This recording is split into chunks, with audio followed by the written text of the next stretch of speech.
Alors, moi, je voudrais vous remercier de m'avoir invitée et je voudrais dire que c'est un très beau projet. J'ai un peu regardé et je suis vraiment impressionnée par tous les témoignages. Donc, bravo et merci. Moi, je suis arrivée en France en 86. Je suis d'origine libanaise. J'ai vécu au Liban 15 ans et demi. Et oui, j'ai eu beaucoup de différentes manières d'être un peu mise à l'écart, à part malheureusement, à cette époque-là, je dois dire les classiques, rentre dans ton pays, ou alors Ninar, c'est pas bien de chez nous, ça vient pas de chez nous, des choses comme ça. Mais bon, ça c'est des choses dans la rue, mais quand même bon, on arrive, on est un peu étonné. Mais je pense que ce qui m'a le plus marqué et qui a fait que je me suis posé des questions pendant des années, et ça concerne déjà beaucoup plus ma pratique artistique, c'est des choses que j'ai vécues aux Beaux-Arts. J'étais à l'école de Cergy. Et en fait, il y a plusieurs choses qui m'ont marquée, mais vraiment profondément. Il y a par exemple, une des profs, je ne vais pas citer son nom, qui regardait mon travail. Alors, bon, moi, c'était peut-être mauvais, c'était peut-être bof bof, bon, mais j'étais là pour apprendre. Et puis, et elle me dit comme ça, oh, mais Ninar, mais ton travail doit être aussi beau et sexy que toi. Qu'est-ce que c'est que ça? Alors au départ, j'ai pas compris. Bon, j'ai dit ah oui, ok, bon, d'accord.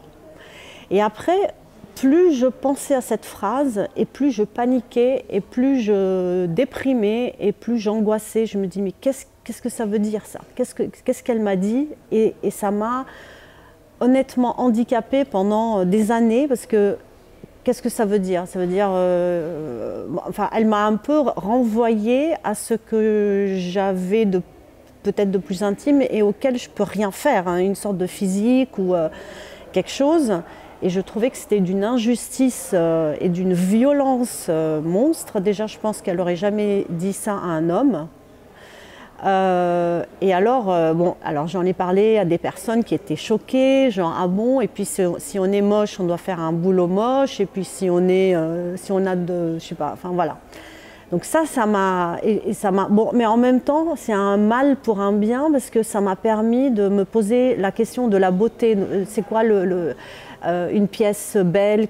C'est quoi la beauté? Comment je dois dealer avec et je me suis rendu compte qu'en fait, dans mon travail, la beauté, ça ne m'intéressait pas. Je ne cherche pas à faire quelque chose d'attirant, de sexy, de entertaining, pour amuser les gens. Je suis là sur un autre registre. Donc, c'est vrai que ça m'a violentée, mais en même temps, ça m'a permis de me poser des questions. Et je ne pense pas que dans sa phrase, elle ait voulu que je me pose des questions. Je pense qu'elle a dit ça par pur... je ne sais pas, enfin un truc pas très sain. Après, il y a eu un autre choc qui venait plus de l'institution, disons, le jury de fin d'année. Bon, je passe le DNSEP et je présente une série de travaux avec des choses inégales, des choses intéressantes sur lesquelles on pouvait dire beaucoup de choses. Et le diplôme a été donné, on m'a donné le diplôme, et avec cette phrase, mais qui m'a pareil choquée, c'est une sorte de... on salue la trajectoire depuis votre départ et puis votre travail en France, quoi. Genre bravo l'immigré, ou bravo la fille qui débarque et qui s'en sort quand même. Et j'ai un ami qui fait partie de l'expo Ligne de vie, avec qui j'en avais beaucoup parlé, qui s'appelle Santiago Reyes, qui vient aussi, enfin qui est d'origine équatorienne. Et je me souviens, on en avait beaucoup parlé parce qu'on a passé le diplôme en même temps. on était dans la même école et on en a parlé et lui aussi, bon, il y a eu une sorte mais bon, je ne peux pas parler pour lui, mais il y avait une sorte d'incompréhension de nos deux trajectoires. Enfin, il y avait une sorte de cliché comme ça. Bon. Et après, l'autre chose qui m'a beaucoup marquée et questionnée, c'est le rapport, les profs qui vous disent en tant qu'artiste femme, ah oui, mais attention, tu veux avoir des enfants, c'est une artiste femme ne peut pas avoir d'enfants parce que tu comprends, après elle ne peut plus créer ou elle est plus portée par la maternité ou la maternité c'est déjà une création, donc enfin bon. Et je trouve que c'était hyper stressant pour une jeune, j'étais jeune à l'époque, ouais, jeune artiste comme moi, de me poser comme ça, de me confronter à ce genre de questions que je trouve aujourd'hui complètement hors sujet et stupide. Bon, on ne dit pas à un homme, ah non, il ne faut pas avoir d'enfants, au contraire. Un homme, un artiste qui a beaucoup d'enfants, au contraire, c'est le génie reproducteur, le mâle dans toute sa splendeur, etc. Alors qu'une femme, ouais, attention. Donc voilà, il y avait ce genre de petites phrases ou de mauvaises interprétations ou un mauvais regard comme ça. Mais bon, en même temps, ça m'a construit. Je pense que ça m'a armée pour, voilà, après, une fois que je suis sortie de Cergy, pour les expositions, ça je ne sais pas honnêtement s'il y a eu de mise à l'écart ou une... et puis de toute façon j'étais dans ma pratique et ça ne m'intéressait pas vraiment. En revanche, il y a une petite chose que je trouve parfois regrettable, c'est que quand on vous catégorise, genre vous êtes une artiste ou un artiste qui vient d'une région du monde, qui appartient à une culture particulière, etc., vous êtes quand même catalogué et on vous met dans des cases. Et après, tiens, on a une expo sur... je dis n'importe quoi, la religion ou le racisme ou le machin, tiens, hop, on ouvre le tiroir et puis il y a ces artistes-là, etc. Oui, pourquoi pas. En revanche, on ne convoque pas ces mêmes artistes quand on fait une expo, par exemple, ou alors on les convoque moins quand on fait une expo sur, je dis n'importe quoi, le minimalisme ou la post-sculpture, ou voilà. Donc, et je trouve que c'est... Je ne peux pas dire discrimination, mais une sorte de, voilà, de mise à l'écart. Et oui, ça, je pense que j'ai peut-être pu subir ça sans... Bon, en même temps, c'est pas très grave, mais je me pose la question aussi, comment ça se fait qu'il y a des expos où l'on ne voit pas beaucoup d'artistes de certaines origines, quoi. Même si moi je ne revendique pas vraiment mes origines, parce que maintenant j'ai l'impression que je suis en même temps libanaise, en même temps arabe, en même temps française, en même temps européenne, en même temps un peu de partout, quoi. Donc,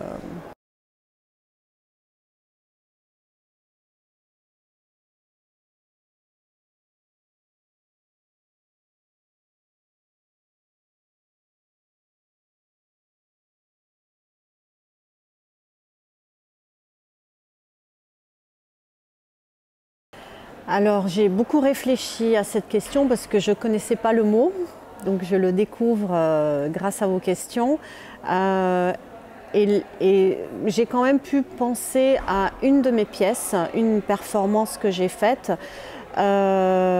qui s'appelle La Bonne Graine, où je pense que je pose, enfin, je parle de ce sujet parce que dans cette performance, donc, qui consiste à trier une tonne de graines de maïs de différentes couleurs, parce qu'il y a des couleurs bleues, rouges, jaunes, et je prends la position de ce bureaucrate qui va juger, qui va observer ces différentes graines, qui va les trier pour séparer les couleurs. Donc il y a séparé le jaune, le rouge, le bleu et les graines cabossées. Et donc il va les renvoyer chacun dans son tas, dans un tas. Et pour moi, cette question vient de mon malaise quand je vois justement la mise à distance d'autrui qui ne nous ressemble pas. Alors, qu'il soit parce qu'il est d'une autre race, d'une autre couleur, d'une autre religion, d'une autre orientation sexuelle, d'une autre, même quelqu'un qu'on trouve pas beau, qu'on trouve, voilà, on lui trouve des différences physiques. Et il était très important pour moi que je traite ce sujet parce que c'est quelque chose qui m'est insupportable de juger comme ça l'autre et surtout cette violence et de le mettre à l'écart. Mais aussi, ça venait de mon background, enfin de ma vie d'avant. J'ai vécu la guerre, je viens du Moyen-Orient, je connais très bien les problèmes du Moyen-Orient, tous les conflits qu'il y a. Et encore aujourd'hui, et même ailleurs dans le monde, que ce soit en Inde ou en Chine, on voit bien que les populations ne veulent plus se mélanger. On ne veut plus vivre, concernant le Moyen-Orient, par exemple, les sunnites ne veulent plus vivre avec les chiites, les chrétiens sont mis à l'écart, les juifs, on n'en veut pas, Israël-Palestine, on ne veut pas vivre ensemble. Les Yazidis en Irak qui sont persécutés, voilà. Moi, je parle des gens, je veux vivre avec ceux qui me ressemblent. Si tu ne me ressembles pas, je ne veux pas de toi. Donc alors on construit des murs, on fait des massacres, toujours cette quête désespérée de l'éloignement de l'autre et de mise à distance de l'autre. Donc ça, c'est des choses que j'ai vécues de fait, parce que je suis née au Liban, etc. Et puis parce que j'ai un regard très observateur et pointu et je suis passionnée de politique dans le monde. Je vois en Chine, les Ouïghours, etc. En Inde, les bouddhistes, les hindouistes, pardon, avec les musulmans, etc. Mais il y a toujours des conflits. Dans les cours de récré, je reviens à quelque chose de beaucoup plus actuel qui concerne peut-être plus l'Europe, la France, Paris, nos enfants, jeunes frères et sœurs. Dans les cours de récré, on n'aime pas toi parce que tu n'as pas de jolies chaussures, toi parce que tu es gros, toi parce que tu es moche, toi parce que tu sais pas quoi. Et donc il y a toujours cette violence et la mise à l'écart d'autrui. Et donc dans cette pièce, dans cette performance, je me souviens, donc à chaque fois que je le fais, parce que je le fais très sérieusement, je prends une graine par exemple et je l'observe vraiment, genre j'essaye de scruter. Alors toi, je te mets dans quel tas? Alors si tu es, parce qu'il y a des graines qui sont parfois moitié bleues, moitié rouges. Alors toi, je te mets où, etc. Donc j'essaye de voir quel pourcentage le rouge prend sur le bleu. Et je rentre dans cette folie de séparation et de discrimination.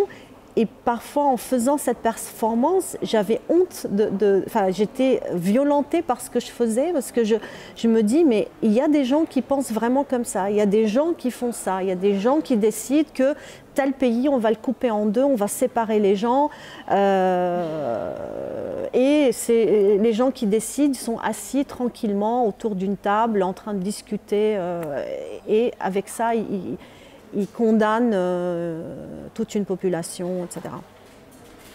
Donc voilà, j'ai pensé à la bonne graine, mais en dehors de cette pièce, même si je suis très concernée par ce sujet, mon travail parle de choses beaucoup plus personnelles, disons, même plus de ma vie passée, je dis, des choses que j'ai vécues, des expériences, etc.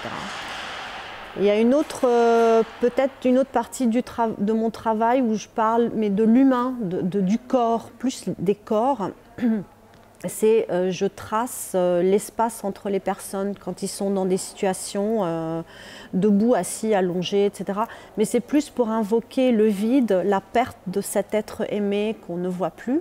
Mais aussi ça parle de corps et de corps différents et de gens différents, donc ils peuvent être de partout.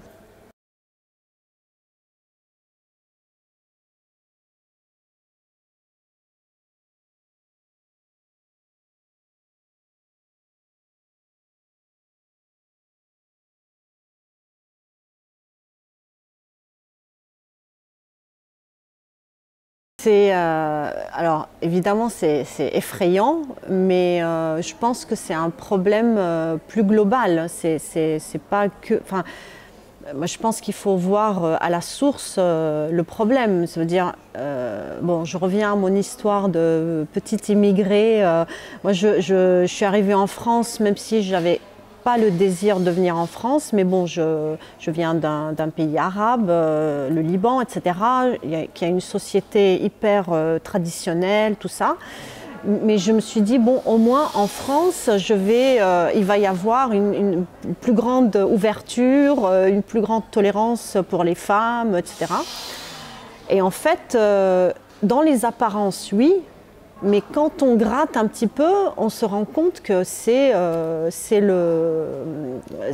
peu le tiers-monde. Ça veut dire que quand des fois il y a des réactions d'hommes qui parlent, on les entend murmurer des choses sur des artistes femmes ou sur des œuvres ou des choses comme ça, mais on se demande où on est. Et puis quand on sait qu'ils n'ont toujours pas réglé l'égalité des salaires entre hommes et femmes, quand ils n'ont pas encore réglé le fait qu'une femme puisse marcher tranquillement dans la rue sans être lynchée ou harcelée, enfin